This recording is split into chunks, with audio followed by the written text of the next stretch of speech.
This railway is at the heart of a high-stakes battle between the US and China for economic influence in Africa. It's the Benguela Railway, part of the Lobito Atlantic Railway, which connects Angola to the heart of the Copperbelt in the Democratic Republic of Congo. The line is crucial for transporting minerals essential for things like EV batteries and other green technologies to the rest of the world. For years, China has led Africa's infrastructure development, pouring hundreds of billions of dollars into projects like railways, ports, and roads. But a successful US-backed bid to restore the rail line could change power dynamics across the continent. The Benguela Railway isn't new. It was built in 1902 and has always been crucial to Angola's trade, but it was severely damaged during the country's civil war.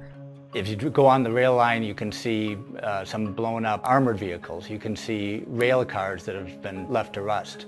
After the war ended, Angola needed to rebuild its infrastructure, and China stepped in to fill that need. So in 2006, Angola agreed to a $2 billion deal with a group of Chinese companies to rebuild the railway line. But poor construction and upkeep led to rundown stations, malfunctioning safety systems, offline servers, and frequent derailments on the train line.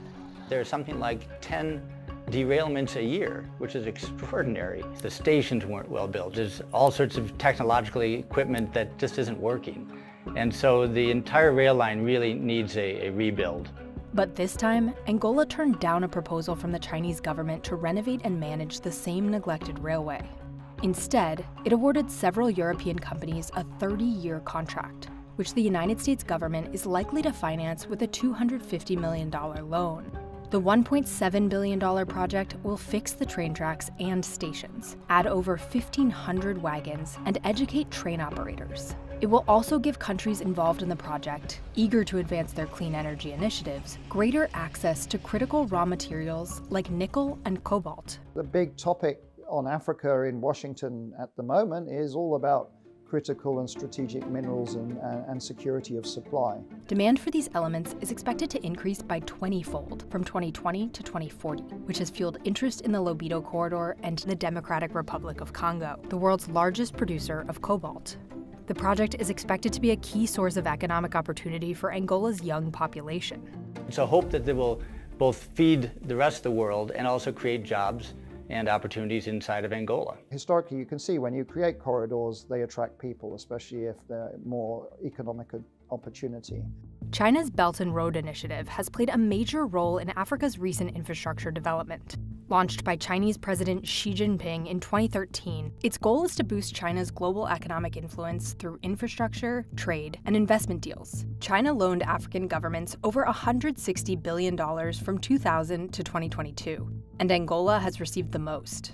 The Chinese in Angola provided roads, railways, football stadiums, suburbs of cities. But the initiative has faced criticism from around the world over poor construction, environmental impact, and long-term economic sustainability. And it's left some countries with significant debts. Those are debts that are very hard to pay back. In a response to the journal, the Chinese government said that the Belt and Road Initiative was not accountable for African debt. In recent years, China's economy has taken a turn, and investments in Africa have plummeted. Lending dipped below $1 billion in 2022, hitting a nearly two-decade low. China has been looking at its debt exposure in Africa, that it hasn't had the sort of returns that it was expecting, and so it's a lot more risk-averse in terms of its investment portfolio. This lull gave the US an opportunity to step in. But the US isn't just interested in pushing back against China's influence in the region. It also hopes to secure key resources for future technological advancements. Copper in particular will prove vital as the country transitions from old-style energy production. The Biden administration has put a focus on strengthening commercial relations with Africa. In 2022, the government set out a plan for a modern US-Africa partnership and promised to invest $55 billion in the continent. The United States has been traditionally behind in doing business in Africa, and I think the Biden administration is hoping that will change and is trying to help that change. And while it is cautious of progress made by other countries in the region, the Biden administration has really made a point of saying to African countries, we understand you have long-standing relations with the Chinese, with the Russians. We're not saying you have to give that up, but here's what we offer, and we think you'll like it. And the offers don't stop at the Lobito Corridor Project. The U.S. is funding solar energy projects and other infrastructure projects in Angola. But U.S. investments in the region are minimal compared to what the Chinese government has provided over the past 20 years. Still doesn't measure up to what the Chinese have done across Africa. But it is a start, and I think that African countries are starting to notice that that's happening. However, the Lobito Railway project might still benefit the Chinese.